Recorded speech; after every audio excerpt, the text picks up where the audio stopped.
So hi, hello, may buntag mga bayot. Sa ko nakamata alas 9 diri sa buntag mga bayot. Natulog pa akong bahandi mga bayot. Tapos sa kwarto niya akong bana, ako ang isa kagupa, ug ako ang ugangan tuag city, ako ang kagupa ng trabaho na sila. Sa ko nakamata kay ay nagsinggit-singgit sa amo ang duo sa among kwarto natahibong kog kinsa. Abi na kog unsay gisyagit-syagit ba. Namaligya raman di ag silhig mga bayot nanay kuandri gulang naman siguro to murag na nasa 70 plus diyon murag paralisado ng usa ka kuan ba usa ka kamot niya og yang tiil. Kaya atong una man god himpalit akong bana og silhig niya nakaingon siya karon og mopalit na po then motong hingon kog wala diri akong bana. Kay nakadna mura magdol na gyud kayo sa kuan ba sa portahan namo. Munang giabrihan ako ingon kog wala diri akong bana. Pero dili wala ko nagbinisaya og ginistorya ha sa ilaang language dinhi. Dayon mao na to mga bayot. Ubani ko karong adlaw ninyo sa ako ang mga kuan mga sitsiburitsi karong adlaw ba mga bayot.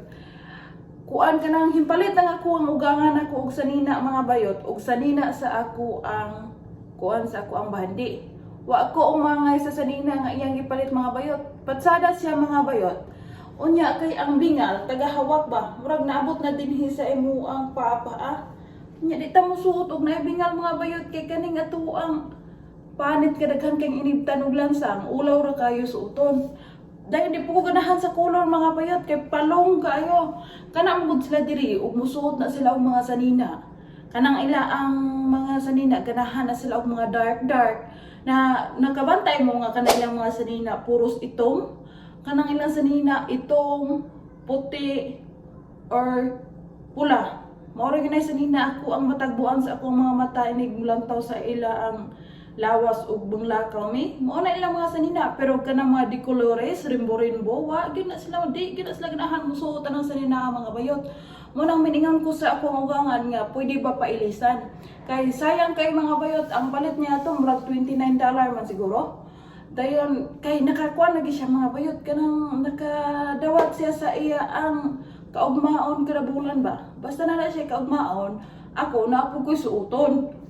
Oo na siya mga bayot butan bigid kay ni silang pamilya nga akong naanhian purya buyag lang di lang unta dunggon og daotan og di man gid siguro ni sila manguan dili ni sila mo mag-ilis og batasan ba or dili na sila mausap gawas og ako manglaki na kana siguro murag guroyo na siguro ko paggawas pangita na dito kaugalingon yung pamilya ug ako manglaki na diri dayon paminawan ninyo mga bayot mo gining tinguga nga nakapab bukas sa ako ang mga mata ang lalaki nga nagsuroy-suroy nga nangamaligya og silhig nga lanot.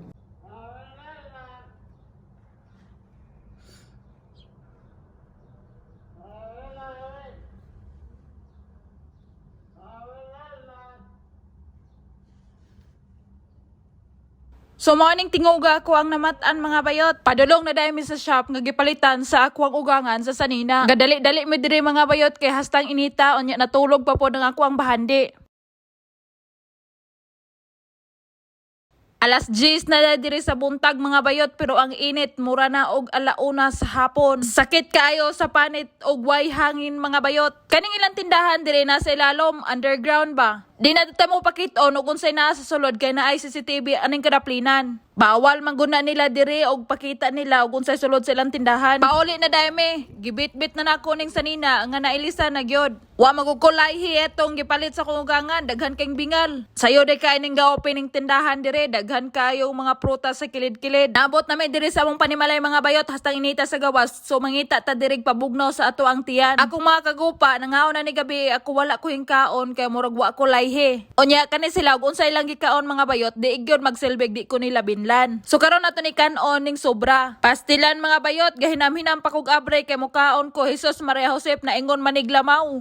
Tiyog kayong iniita ning planeta nga akong napuy-an karong panahona. Mao nang astang ice cream natunaw gyud siya. Wa gyud kaon nahitabo mga bayot ang mata na dai niya akong bahandi diri og ginsulod dinha sa aparador. Ako ni siyang ilisan mga bayot kay manggawas na silang duha sa iyang tate. Nakagawas na gyud nga ako ang binhi mga bayot, gisindan ko og video sa iyang papa. Busy kayo siya o nalingaw kayo siya sa iyang bubbles. Og iyang papa paghilakan gyud daw na niya. While ako ang bahandi busy sa gawas mga bayot, naanapod ko dinhi magluto na pud ko sa ako ang resipe. Ako din gihumulan og tubig ganina before mi nang lakaw sa akong ugangan. Ako na din timplahan diri og asin. Dayon aron mulagom-lagom na siya, ako ning butangan direk durog nga paminta. Dayon human natog butang sa durog nga paminta aron mo pula-pula na siya dire, butangan nato nag turmeric powder. Dayon natong kumot-kumuton para ma-mix tanan ang ato ang gisagol-sagol. Dayon mga bayot, himpalit day ako ang brother-in-law aning machine nga kalutuan og fried chicken. Kaya to manggunguna gaprito ko kalha kong gigamit daghan kaayong edible hinlagpot dinhi sa ako ang mga kamot. Unya murag naluoy siguro siya nako, mo nang himpalit na lang siya ani. Ay mong katingala nganong pula-pula ng oil dira kay use oil na para di mausik, ako ra gihapon gigamit og balik. So aron mo function na din ha, ato na siyang isaksak dire. Ay mo kahibong anong hinabsent ang usa ka saksakanan dira kay naguba na siya. Dayon ato na ning isit ang kainiton dire, ato ra gunang ituyok-tuyok pud dira. Dayon ready na din ni ato ang lutuonon dire, magkuha lang taning pako sa manok. Human ato na diring ipaligid-ligid aning murag islagan. Bali-balihon nato na dira para malukop na siya tanan. Dayon abrihon nato na dira kay di na malunod og dili nato abrihon. So ato na nang ibutang din ang ato ang ipaligid-ligid nga pako sa manok sa ato ang islagan. Easy ra gyud kaning pagkalutoa. Human og ludod tanan, ato na siyang takluban para di na manggawas ng idibol dira. While nagpaabot tag maluto tong ato ang fried chicken, nagpanit ko diri og potato. Kay kung naay fried chicken, dagit pud oy french fries. Ato lang ning dali-dalion diri og panit, dali-dalion tani gama kay aron madungan is nagkaluto. Humagpanit di magsilbig din nato na hugasan. Kay og nila pa bahalag batig nawong batig batasan basta kay dili hugawan. Bitawoy charing ra. Human magkuha ta dirig tadtaran nga parehag color sa ako ang kalawasan kay ato ning tadtaro ning potato. Kurat kaning kutsilyo nga ako ang gigamit kay murag lata sa sardinas. Patsada pa kayog hiniwano napay pa style.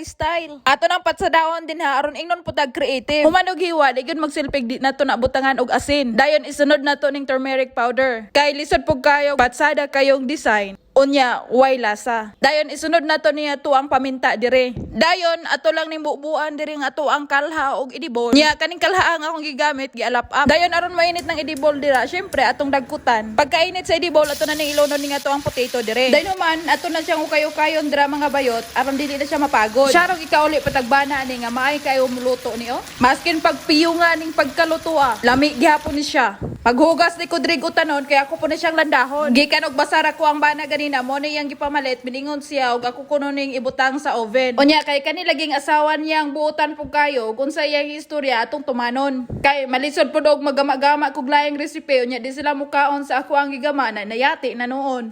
So ato lang na ang takluban dira mga bayot din ato ning isit diri ang time para sa paglanda ana. Time lang nato nag 30 minutos taman maluto. Luto na din niya tuwang potato, luto na po ning vegetable nga ako ang gilanda. Napagod naman gani na ng uban no, sobraan sa pagkaluto. Unya kaning fried chicken dire kaning masina automatic na siyang mapalong basta luto na ang nasa sulod. So ready to serve na ni siya mga bayot.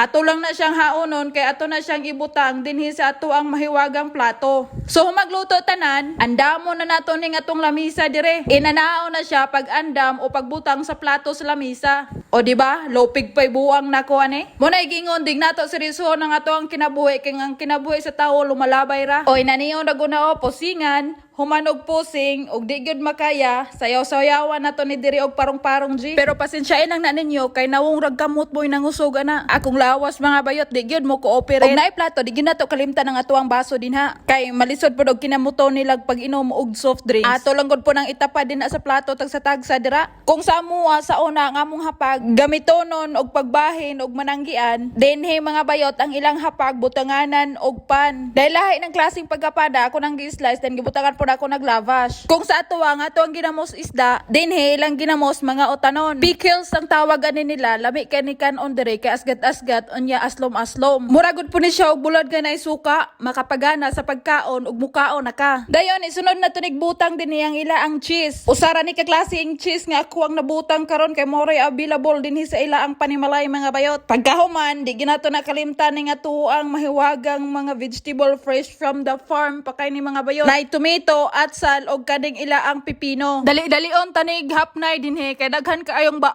nagpaabot aning ako ang pagluto karon. So mao na ni mga bayot, ready na ning lamisa nga mo ang kalanaan karong adlaw. Unya galuto day ko sa ako ang bahande dinhi og kalanon. Ako ra na siyang giblutuan og bihon ang ako ang gisahog ana, cabbage, atsal, karning manok og bihon. Ay mo katingala nganong murag gikabuhi na akong bihon dira kay gamay rang tuyo nga ako ang gisagol ana. So diri ra nako tapuson ako ang sitiburichi karong adlaw mga bayot. Salamat sa inyong paglantaw and don't forget to subscribe my YouTube channel. See you tomorrow. Bye-bye.